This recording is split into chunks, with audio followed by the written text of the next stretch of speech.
Hey everybody, what's up? It's Brad and JJ. We're back for another video here, and we're going to talk today about a couple of tools you can use for airdrops. So I'll talk about 3 airdrops that have happened. I'll talk about what an airdrop is, and I'll give you guys some tips and tricks and tools for how to claim an airdrop and find an airdrop you might be available to get. Most of the airdrops I learn about on Twitter, and I'll just be kind of following my crypto accounts. I'll scroll through my feed and I'll be like, hey, they'll be like, hey, thanks for the free money. And I'll be like, what's that about? So what an airdrop is essentially when a company or a project or a product decides to just give a bunch of stuff away for free. And sometimes it's like really uncoordinated and kind of useless and worthless. And sometimes it's like really awesome and valuable and amazing. Like what was the one that was before ENS that was really big? Not MetaMask, not OpenSea. Who did a huge airdrop before that? I don't know.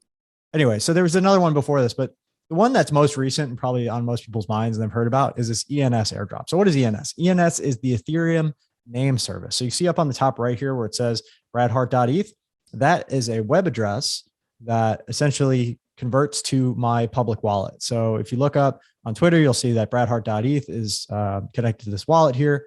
And ENS is how I registered that. So like picture this is like the Web3 version of GoDaddy. So GoDaddy sold domain names, for 20 years or whatever it's been since the early 2000s, late 90s. And they spent a ton of money on marketing, but it's a Web2 company. So they kept all that money, right? That they've made off of selling domains. They're essentially selling air. Like until you register a domain, nobody actually owns it. Nobody's paid any money for it. So once they register it, they just start charging you and they're giving you a product that they essentially, it doesn't cost them anything. So, or it costs very little for them to register it.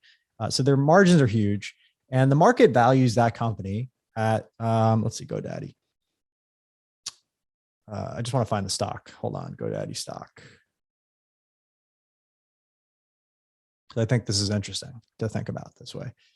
So, Web2 company, market's down a little bit today, but we're talking about a market cap of $12 billion, right? And then if you go over to ENS, coin market cap, you pop it on over here. ENS, the market cap for ENS fully diluted is about $4 billion and it's down a little bit. So it's at 41. It's been as high as, let's see, I think it was like 83. Okay. So it's been double this, right? And figure 8 billion market cap. That's 2/3 of the market cap of a 20-year-old company that does the exact same thing. Granted, this does this on a very small network, considerably, like Ethereum network versus the whole internet. It's obviously small, but they're already valuing this thing at 2/3 the value of GoDaddy at the highest, right? Which is nuts. And it does essentially the same thing. It registers domain names on the internet. So here's what ENS did that was really interesting. Is that everybody who owned one of these domains, and I own 2 of these. I have one that's public and one that's more private, which I won't tell you what it is, but everybody who owns one of these things, depending on how long they've owned it and how long they've registered it into the future. Like I registered bradhart.eth for 10 years because I don't plan on changing my name anytime soon. So I wanted to own that.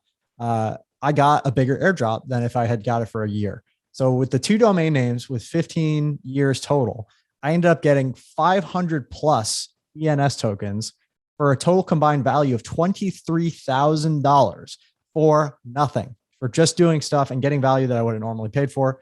I got this crazy airdrop. And if I had waited and timed the market perfectly, I could have sold it for up to like $43,000, $45,000, somewhere in that range. So it's like kind of mind boggling to think about how much free money they just dropped on everybody, but it comes with a responsibility. And the responsibility is that if you understand what Web3 is, you understand that the form of decentralized governance that we're using. So by owning those tokens, you either can vote in the DAO, the distributed or decentralized autonomous organization that governs this. Again, like GoDaddy would have shareholders and a board and leadership and a C-suite team. Ethereum name service doesn't really have that. It has this entire community of people who own this ENS token that was given to them, and they can either sell it, fine by selling it. I sold mine. You can delegate your proxy votes to somebody who's like more active in this stuff. The same as if you were to get a congressman or a senator to vote on your behalf. It's essentially the electoral college system we have today to vote on these types of matters. Or if you were a stockholder, you could use a proxy to do that. Or you can just decide to hold it yourself and vote on these different things. So it's pretty interesting. So based on the amount of value and effort you've given to them in the past, they're rewarding you not only with a marketable token, which is utility and governance, not security. So that's an interesting distinction that they're using to kind of get around the investment laws. They're not just giving people free stock. They're giving people free governance tokens that kind of behave like a stock and they're marketable, but they're not saying they're marketable. The market's assigning the value. They're not giving an IPO. So it's a very interesting kind of gray area.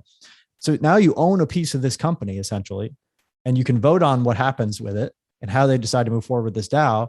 And you're getting money for essentially just being a customer. So what if GoDaddy decided, hey, we've made billions of dollars selling domain names over the years. What if we just gave a crazy one-time dividend of 100% of your shares or whatever, right? However they decide to do it. Or for everybody who owns a domain, we're going to give you this much money.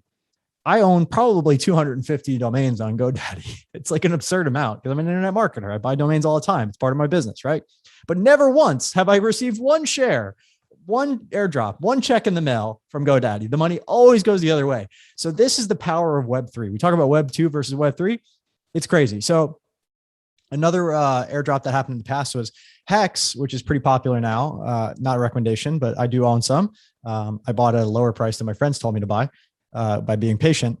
But Hex is essentially like CDs on the internet, right? And certificates of deposit is already pretty strong use case for different stuff.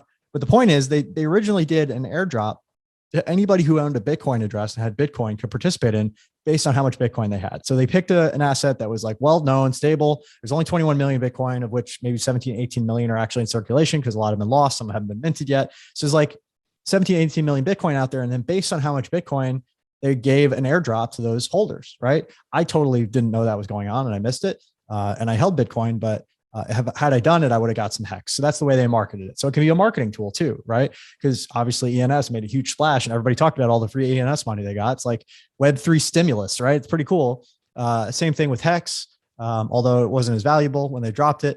And there's a tool here, which I want to just bring on your radar. It's called Earnify, which is EAR like ear, NI.FI. So Earnify.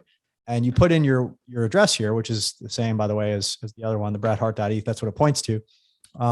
And you can put this in and it'll tell you what you qualify for. So if there's an airdrop that you're not aware that you have coming to you, you can put it into the site and you can set up alerts when there's new airdrops as well.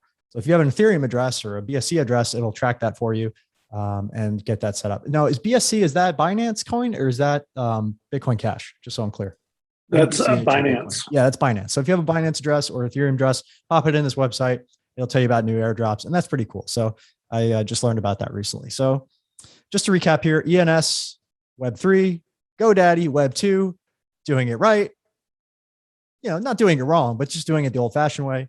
And a very different market response, right? There's people that are going to be diehard ENS for life now because guess what? They gave them free money. Nobody doesn't love free money. People have the law of reciprocity versus GoDaddy, where it's like the second something cheaper comes along, we're about to switch all our domains to Cloudflare because GoDaddy's never really done anything special for us. They just kind of like took our money for years and now it's like, all right, well, let me move it over here. And anytime I've ever tried to do anything above and beyond with them, it's never really worked out that well. So the other thing they do is they like hold certain names. Even if you try to register them, they try to get more money out of you. And then like you refresh, they say it's not available. Like it's just a janky platform. So kind of over it. We're going to go over to Cloudflare. But the point is Web2, Web3, here's the future. Pay attention. It's happening all around you. And no, I mean, the reason it's not a security is because they didn't like tell anybody that they were going to get this. But now we can start to look at other companies that are absolutely going to do this and start using their products and services in preparation, perhaps, of being lucky again. Like I use MetaMask all the time. If they did an airdrop, it'd be 10 million people doing that airdrop. It'd be crazy. Or OpenSea, if they did an airdrop, that would be insane. I do a lot of business on OpenSea. So like just being aware of these things can really be interesting. And if you get a really cool airdrop, it could be worth a lot of money. Again, 20, 30, 40 G's in some case. I'm living proof. And people who had like 900 of these things, people bought a ton of them. I found one wallet that had 900 ENS address. That guy probably got millions. So interesting, to say the least. JJ, anything to add before we wrap that up? No, I even learned some things on that video too. I like it when I learn things. Hey man, there's a benefit to being around. One more thing before I sign off here, we're doing some video game research. So if you're watching this video and you're like, hey, I have some extra time on my hands, I want to learn about play to earn games.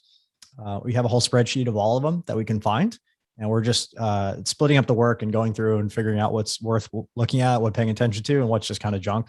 It's really just whittling down like maybe 150 to maybe 10 or 20 that we're really excited about, that are more far along and have their tokenomics figured out, have their game theory figured out, have their economy up and running, the game is playable, like those types of things. So if you want to be involved in that project, little side project here in the group, we'd love to have you. Again, I'm Brad Hart. There's JJ. Thank you so much for being here, and we'll talk to you soon.